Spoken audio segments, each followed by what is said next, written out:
Når vi kigger på Rynkeby, så handler det jo om, at vi alle sammen gerne vil støtte sporten, fællesskabet, der er omkring sporten, og i sidste ende også den gode sag, der ligger i at støtte de syge børn.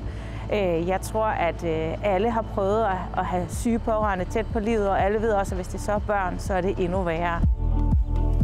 Vi har jo støttet Rynkeby igennem mange år, og vi har også ryttere med på holdet, og det ligger os meget på sinde at være tæt på de gode begivenheder og de gode sager herovre på øen. Som kommunalt ejet forsyningsselskab har vi nogle forpligtelser til, at når vi laver et overskud, så skal vi også give en del af pengene tilbage. Bornholms Energi og Forsyning er et lokalt multiforsyningsselskab her på Bornholm. Vi renser alt spildevand på Bornholm, og så leverer vi vand og varme og strøm til langt de fleste bornholmere.